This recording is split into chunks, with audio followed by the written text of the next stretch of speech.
네, 이번에는 어떤 부분을 살펴보려고 하냐면요. 부동산 투자를 할 때 현재 가치가 높은 지역과 그리고 미래 가치가 높은 지역이 있을 때 과연 어느 지역을 내가 선택하는 것이 맞느냐라는 부분에 대해서 이야기를 해보려고 합니다.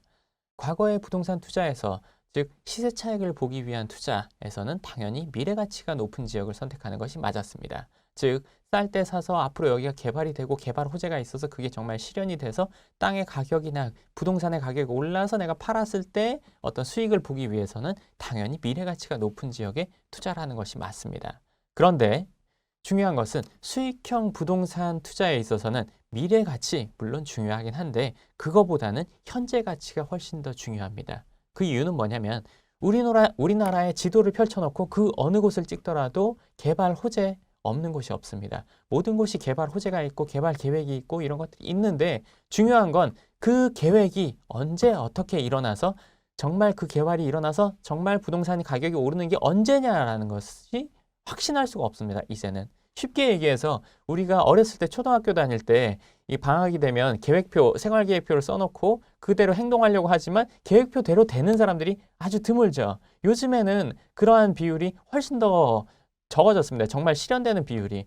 계획으로 끝나는 경우도 있고 진행되다가 없어지는 경우도 있고 이런 경우들이 너무나 많기 때문에 예를 들어서 뭐 작년 초 중반기까지도 우리나라 부동산 시장에서 가장 또 유망한 지역 중에 하나였던 용산 지역을 보면 어렵지 않게 알 수가 있습니다. 즉 유망한 지역이라고 해서 많은 사람들이 투자를 했지만 그게 제대로 되지 않고 오히려는 손해를 입게 되는 상황이 됐던 거죠.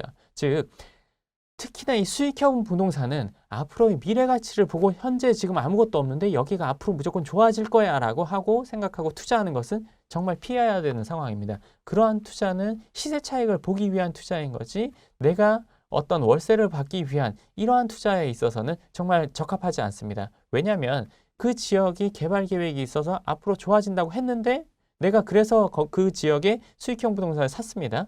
수익형 부동산을 샀다면 거기에 세를 들어올 사람들이 있어줘야 되는데 개발이 안 됐다면 사람들이 모이지 않을 거고 모이지 않는다면 당연히 내 부동산은 공실로 유지가 될 것입니다. 그렇기 때문에 그 개발 계획이 있는 것로만 해서 내가 수익형 부동산을 산다는 것은 실수할 가능성이 높고 개발 계획이 순차적으로 이루어져서 정말 그만한 사람들이 모였을 때 해도 늦지 않다는 거죠. 즉 우리가 과거의 패러다임, 즉 이 수익형 부동산이 아닌 시세 차익을 원하는 부동산 투자를 할 때는 쌀 때 사서 비싸게 파는, 즉 앞으로의 미래 가치를 보고 사는 게 맞았지만 수익형 부동산에 있어서는 단순히 미래 가치를 보고 산다. 그것은 맞지 않습니다. 현재 가치가 충분히 높고 앞으로의 미래 가치도 있을 것이다 라고 예측되면 몰라도 단순히 현재는 지금 별 좋은 것이 없는 상태인데 앞으로가 그냥 좋아질 것이니까 미리 투자를 한다. 이런 것은 정말 그 계획이 되지 않을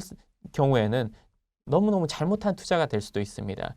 쉽게 얘기해서 지하철이 하나 들어선다고 해도 지하철이 계획이 세워지고 공사가 되고 하면 10년 가는 거는 정말 우습습니다. 그런데 그 10년 뒤에 지하철이 놓일 걸 생각해서 지금 수익형 부동산을 산다? 그거는 정말 잘못된 판단이 될 수 있을 겁니다. 그렇기 때문에 수익형 부동산을 살 때는 지금 현재 임대 수요가 충분한지, 임대 시세가 내가 생각했던 시세가 맞는지, 그리고 그 주변 지역이 현재 뭐 상권이 잘 이루어져 있고 직장이 있는지, 그로 인해서 인구 유입이 꾸준한지를 살펴보는 것이 중요하지 앞으로 좋아질 것이다 라고 생각하고 투자하는 것은 의미가 없을 수도 있습니다.